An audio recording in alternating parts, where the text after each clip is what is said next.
Dictation will start after 5 seconds. Start.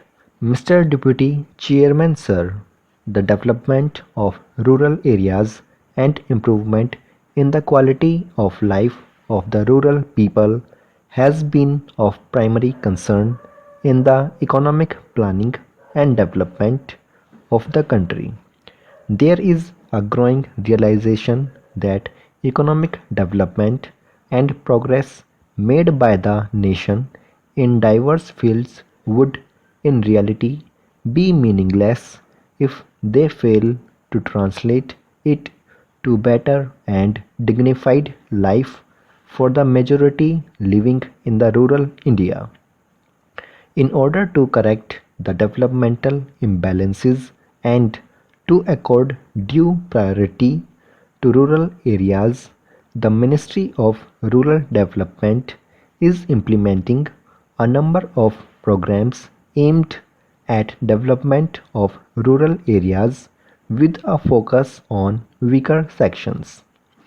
The rural development programs have been streamlined and strengthened. A number of initiatives have been taken by this ministry in the recent years for creation of social and economic infrastructure in rural areas to bridge the urban-rural divide as well as to provide food security and to fulfill other basic needs of the rural people. To match with economic liberalization and structural adjustment and to provide for safety, especially for rural poor, top priority has been accorded to rural development in terms of increasing the allocation of resources for the implementation of poverty alleviation programs. The allocation fund for the rural development programs has been increased for the 10th plan. The creation of employment opportunities with food security has been an important objective of developmental planning in India. The relatively higher growth of population and labor force has led to increase in the volume of unemployment and underemployment from one plan period to another. With the working age population growing quite faster, the number of unemployed Indians is almost doubled. The declining employment rate shows that our growth process is failing. The real wages have been declining. The Government of India aims to bring employment through wage and self-employment into a larger focus with goal of reducing unemployment and underemployment to a negligible level and of providing food security against hunger. Such an approach is necessary because it is realized that larger and efficient use of available human and other resources is the most effective way of alleviating poverty, reducing inequalities, improving nutritional level and achieving a reasonable high pace of economic growth.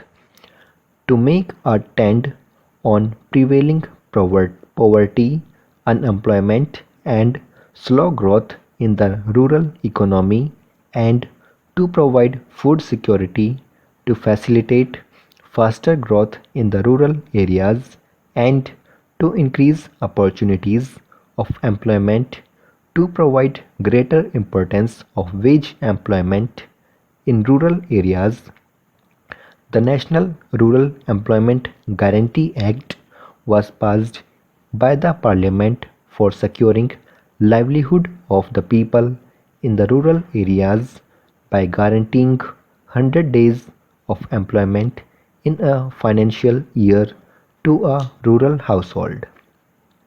This act makes a shift in the whole strategy of existing wage employment programs because this act is not just a scheme, it provides a legal guarantee, it provides a social security for the weaker sections and opportunity to combine growth with equity in the process of employment generation, assets which build up the strengthened the livelihood raise pace of the poor.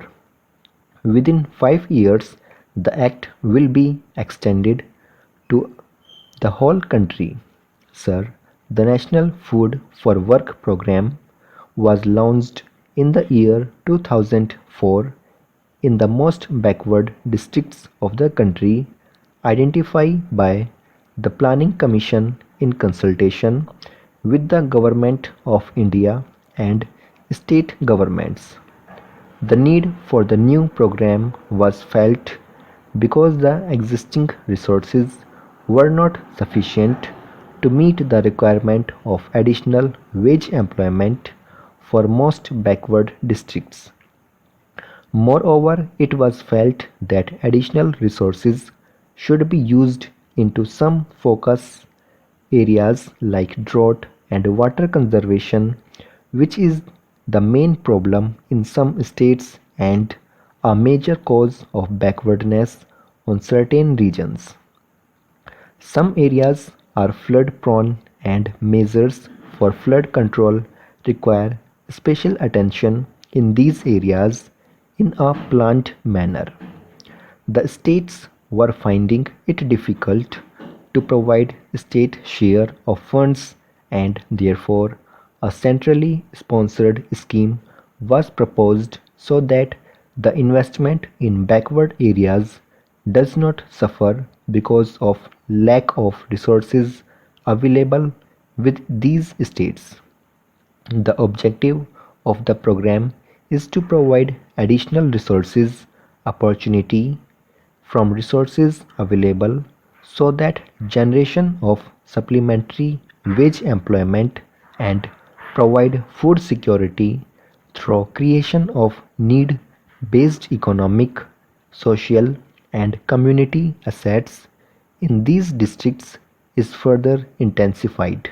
Sir, now I come to the program which aims at building a nation with progressive and prosperous rural India. It will be a time-bound plan in the areas of irrigation, road, rural housing and water supply.